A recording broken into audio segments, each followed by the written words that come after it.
This is the Grand Revalida, PTO to schools in the Philippines, hosted by yours truly, AJ Ade.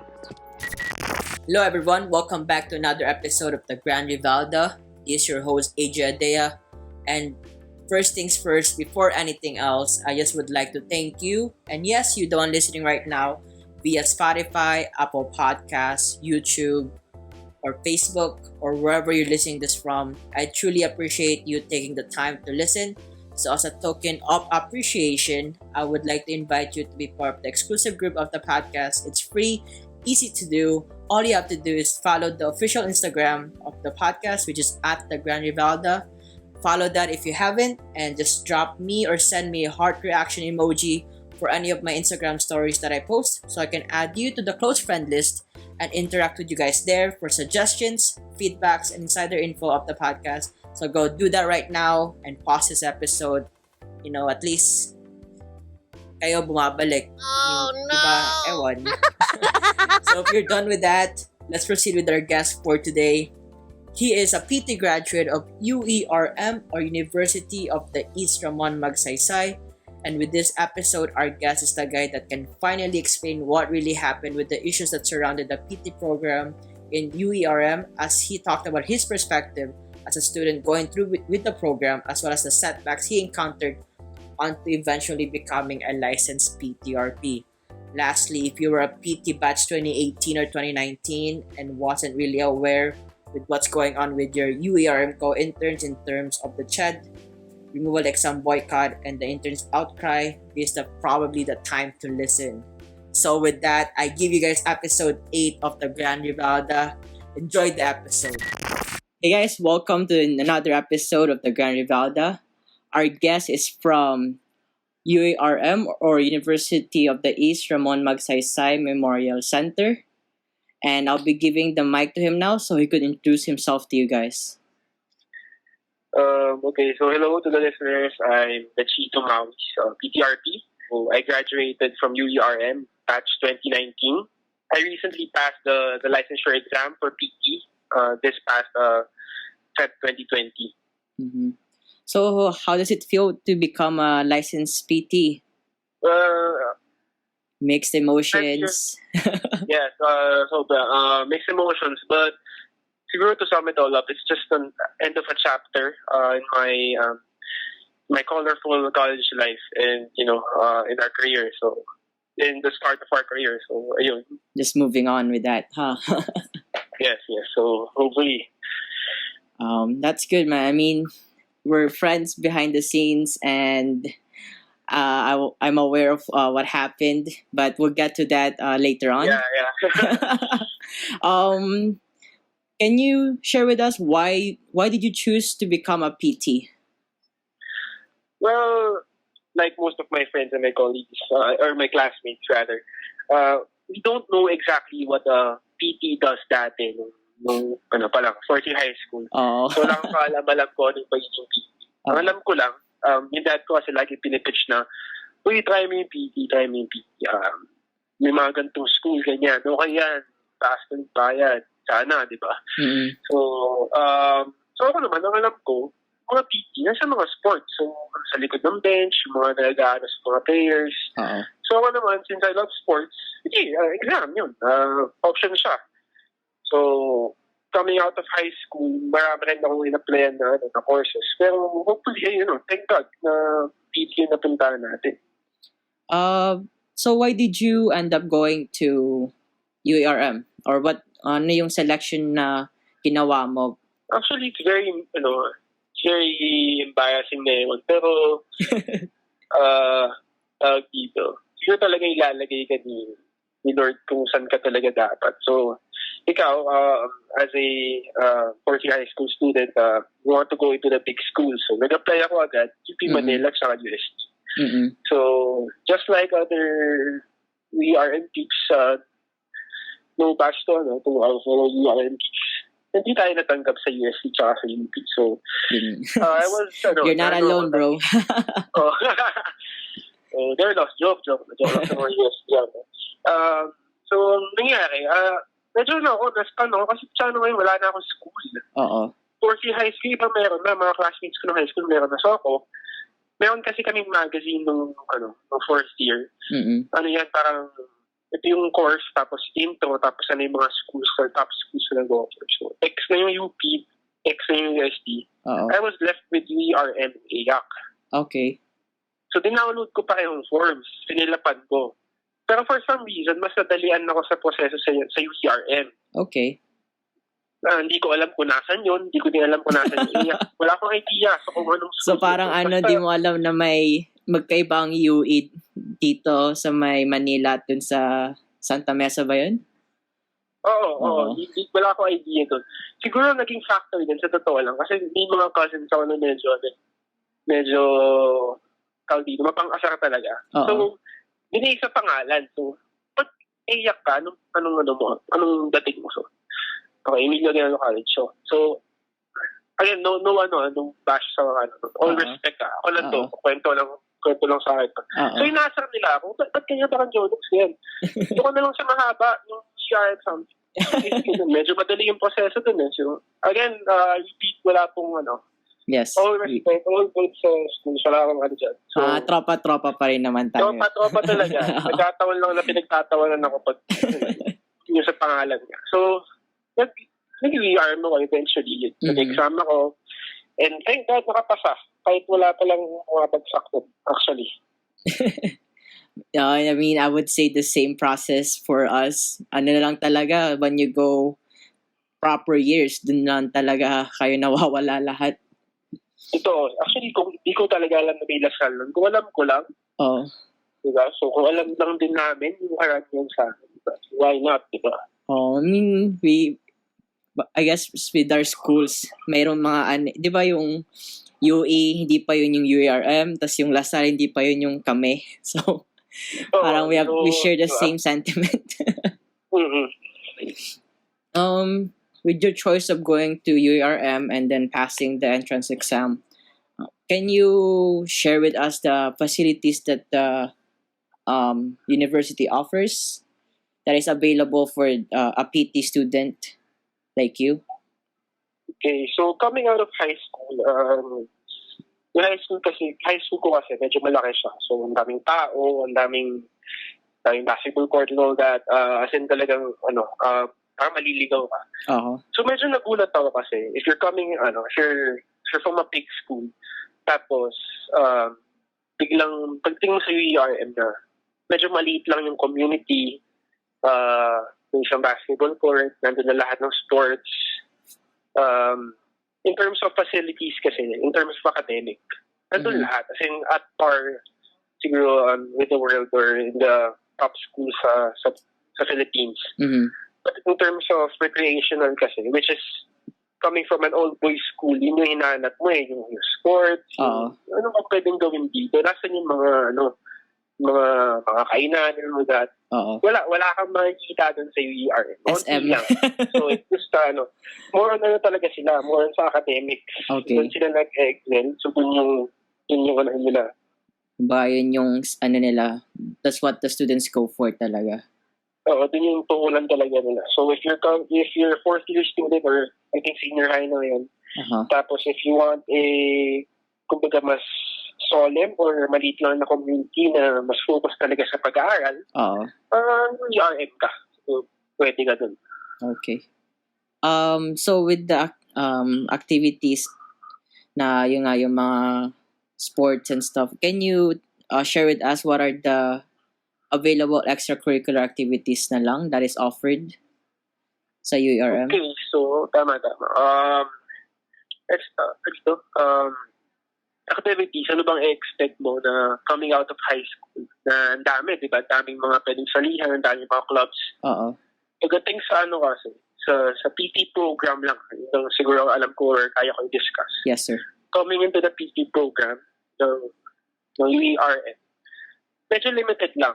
You have your common clubs like your sports clubs, you have your music club, yung religious clubs.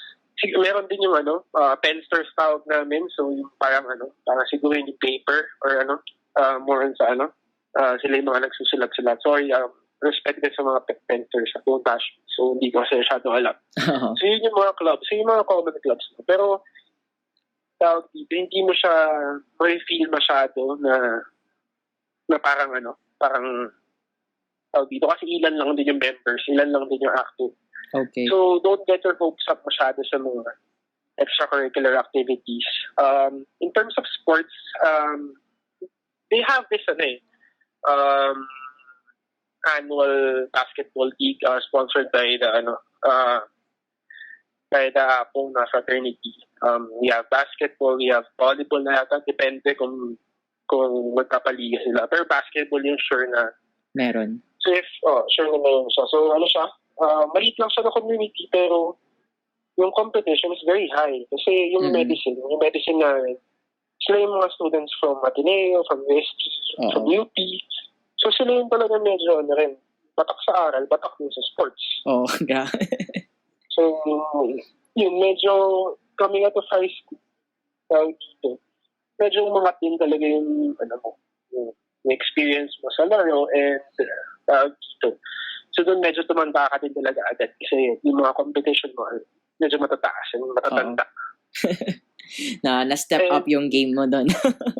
Yun nga. Tapos, naman siguro, in terms of, nandun din yung mga may dance club din yata kami, yung crutches and canes ba yun?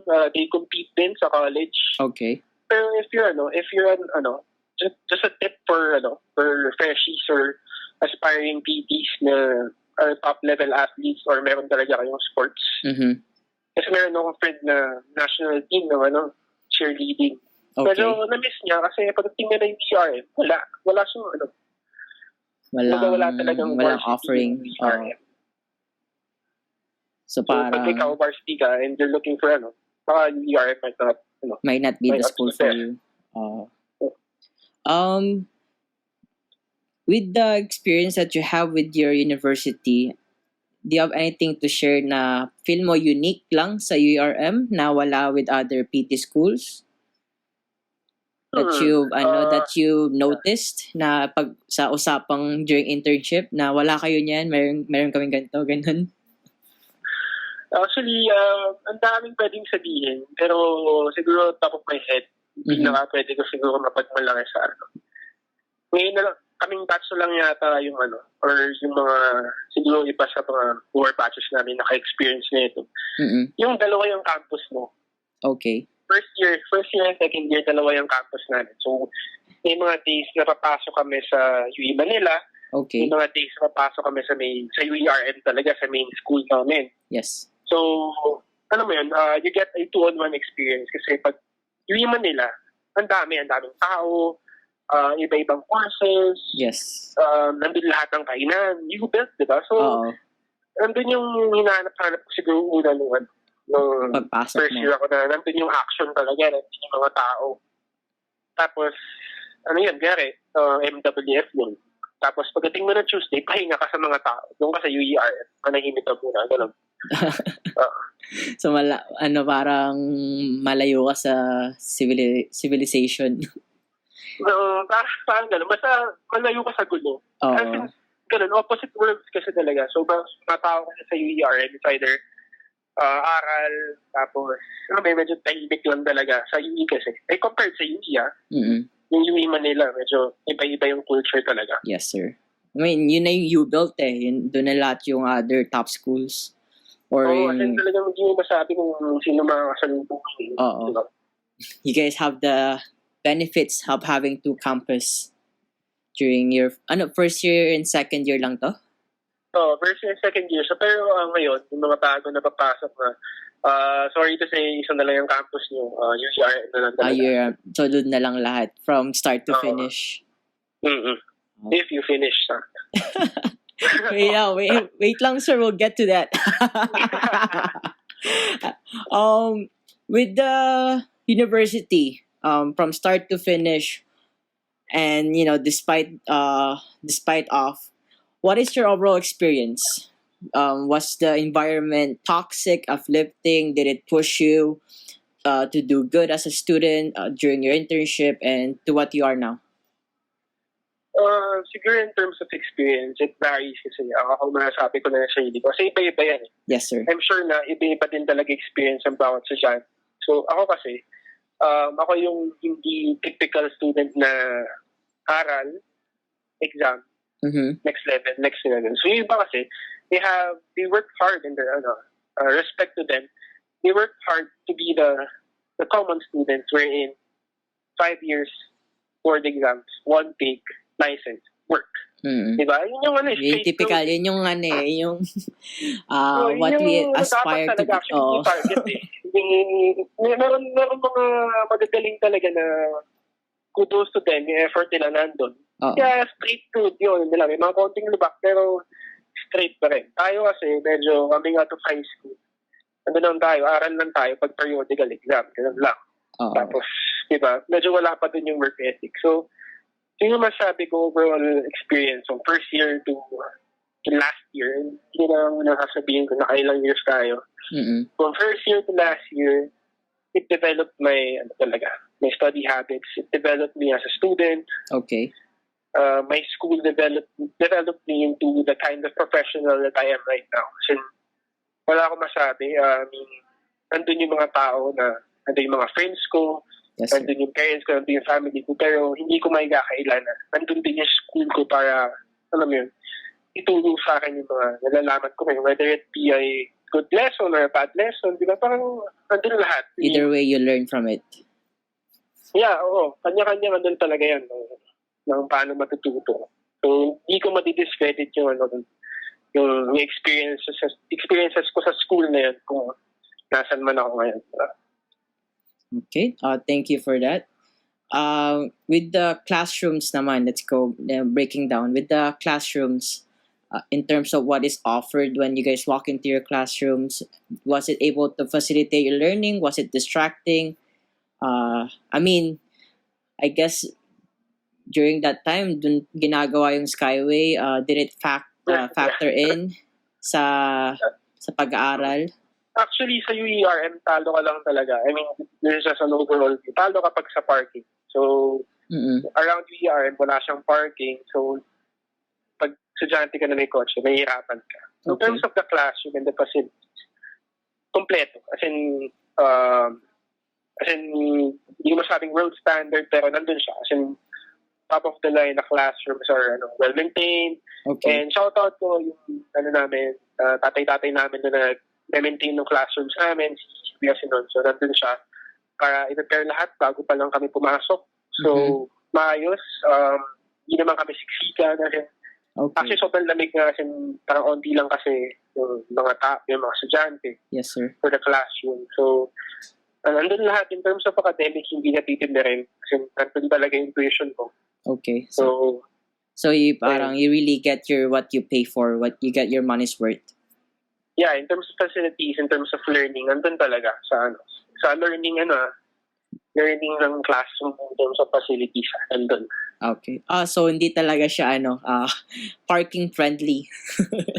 Well, yun yung masasabi natin yung downside din talaga sa UER.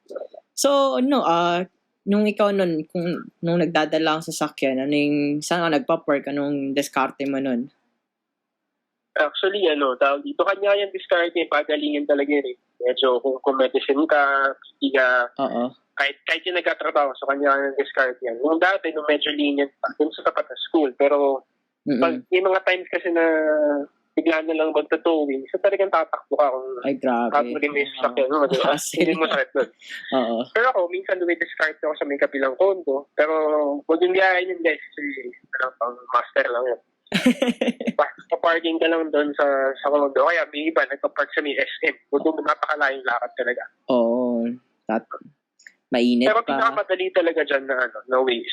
Commute lang talaga ako kasi hindi naman tayo masyadong minsan lang tayo mag-coach eh. Oo. Hindi ka rin pwedeng araw-araw kasi coding ka rin. Unless talagang may dalawang kotse. No, kung may dalawang kotse, hindi ka nag-aaral sa UERM. Alright, sir. I guess moving on with the professors you have encountered and come across with teaching you the lessons, how did they make you feel? Were they terror, push you to the limits? Were they amazing, great? What can you say about that?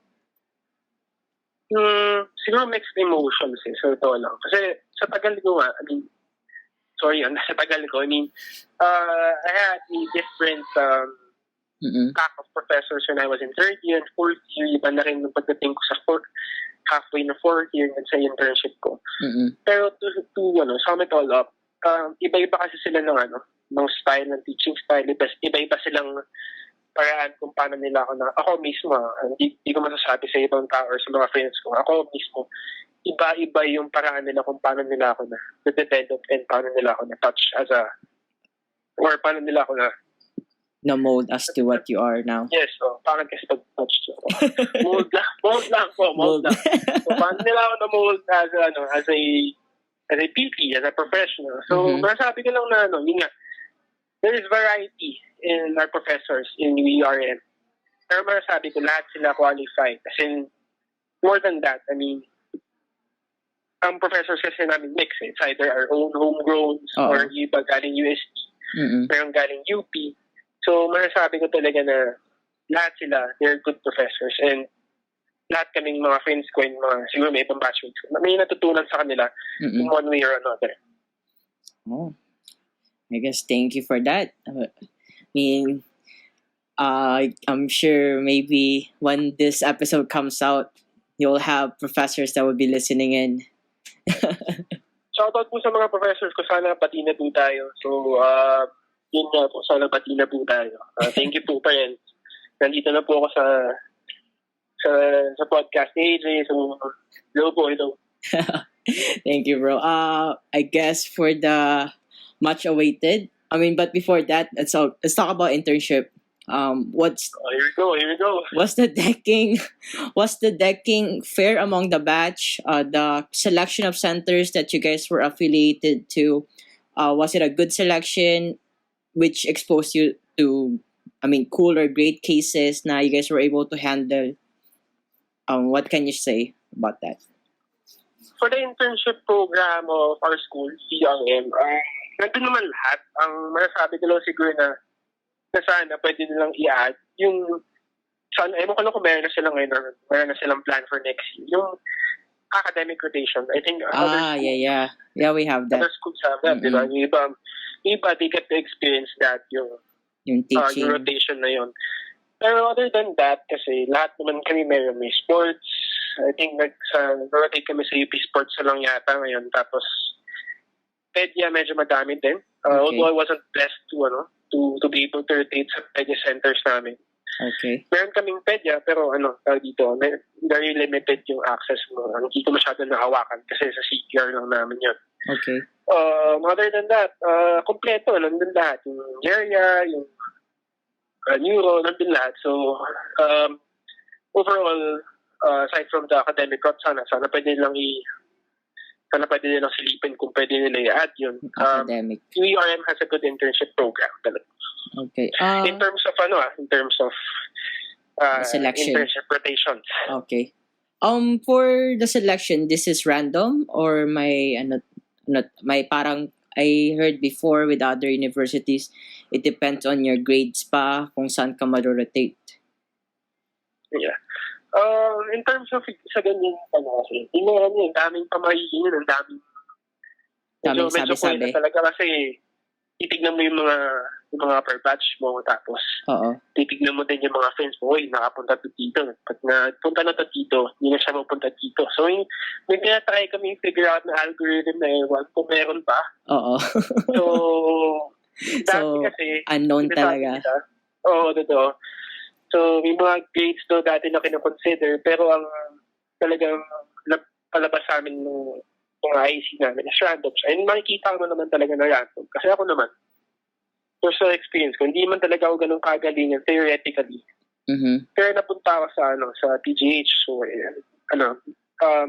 in history, medyo yung natatalino lang daw na upunta doon. So, di ba? Parang, hello, I'm here. Dito to kayo. Random talaga yan. Okay. What are your tips and tricks or advice for anyone thinking of becoming a PTOT someday, and as well as for the advices that you have for the current interns or students that are going through with their PT program right now? Okay, so siguro, sabi ko, if you're if you want to take the PT program, UA is a good school pa rin. So it's your choice kung gusto mo mag-enroll sa UERM. And if you want to choose physical therapy, you have to dedicate your life to life of service. Sinasabi nila lang dito yung pera, no. Nagkakamali ka. Yung mga ibang high paying, pero karamihan hindi. So, vocation talaga to, itong course na pinili natin. And you have to orient yourself and to ready yourself in a life of service. Service to others. So, kailangan nasa nasa kokote mo yun na wala ako dito para yumaman. Nandito ako para makapag-silbi sa kapwa ko. Okay? So, sa mga estudyante na nag-aaral, just grind through it. Okay? May mga times na babagsak ka, may mga times na papasa ka. Sometimes it's a good day, sometimes it's a bad day. Just have to grind through it. Ako, I had a chance to take the road less traveled, yung medyo mahaba-haba, maraming lubak. And darating ka rin sa goal mo. You just have to fight through it and treat every challenge as a lesson. To be better talaga. Alam ko sobrang cliche, eh wala kang magagawa. You just have to fight through it talaga. And siguro sa mga interns and sa mga nag-take ng boards, tapos hindi pinalad, it's not the end of the road ako na nagsabi sa inyo. Hindi naman sa pagmalaki. Pero thank God na pinilas din ako sa mga friends, sa mga connections. Pagka-graduate ko, I was able to work agad as a trainer on the basketball team. So I was a PT somehow, but I was not yet licensed. So I was a trainer, diba? So ginagawa ko is foreign exercises, diba? So you just have to be creative. If you don't pass the board exams, it's not the end of the world. Ang daming options, okay? Taking the board exam, as hard as it is, you do not need any more unnecessary pressure to yourself. Yes, sir. Kaya sabi ko lang na Tama.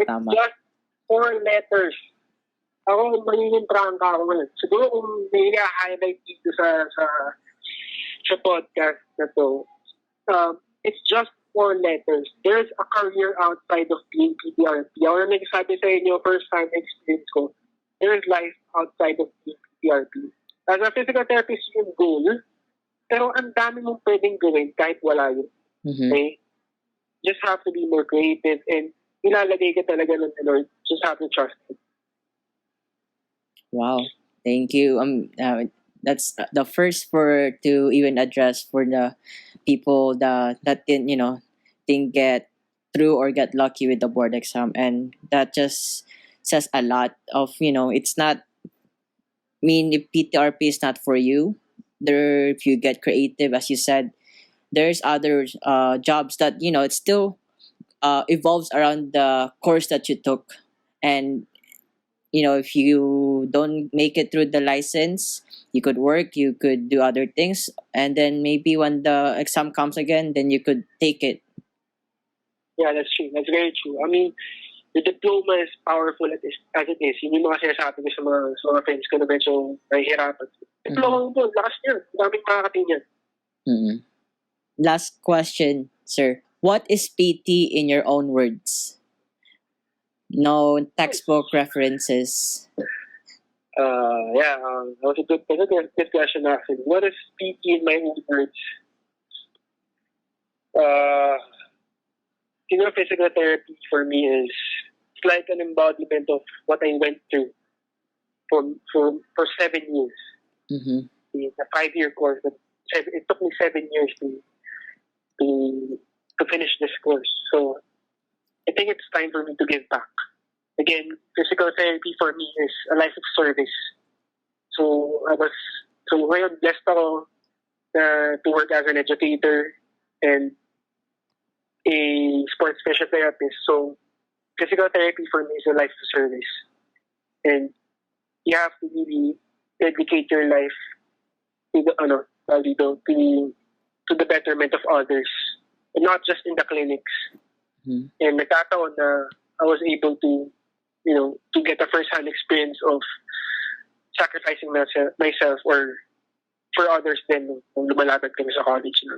Right, I guess that's a different perspective of putting it into your own words, to applying it to what you went through, and really putting that service to give back. And sir, just would like to ask kung meron ka bang mga social sites na gusto mong i-follow ng mga listeners natin, or for any lower batch out there na would like to contact you to get advice or whatnot, or employers that would like to hire as a trainer? Uh, siguro I have this goal kasi starting my own company somehow. Uh-huh. It's a company wherein we cater to athletes from different walks of life. So ito yung gusto ko maging konsepto ng company sa start ko, called Recruiter Manila. So you can follow it on Instagram. So ang pinaka-goal ko talaga dito is to celebrate different athletes talaga. Iba-ibang sports, iba-ibang backgrounds. Medyo kahit recreational pa yan or semi-pro. So lahat ng athletes gusto natin i-highlight yung buhay nila. Okay. And yung grind nila. I guess just give me the details, and then I'll just post it on the description or even on the screen. Yeah. All right. Thank you for having me. Thank you, bro. Having you, Just stay on the line, and I'll talk to you pa after. Yeah. See. Hey guys, thank you for listening to the part 1 of the episode. It's a bit of a cliffhanger. I'm sorry as I had to cut off on where our guest explained what happened with the internship fiasco, as I think it's deserved its own episode. So stay tuned for part 2. And don't forget to like, follow, and subscribe if you haven't yet, so you could be notified when it's released. And as I said, if you want to be part of the exclusive group of the podcast via Instagram, just simply follow at the Grand Revalida and just send me a heart reaction emoji for any of the Instagram story that is posted there, and that automatically gives you special access to the insider info regarding the podcast, and I can interact with you guys there for future episode suggestion and feedbacks. And thank you guys again for reaching up to this point. This ends our episode for today. Hopefully you could come back again next time. So with that, stay at home, stay safe.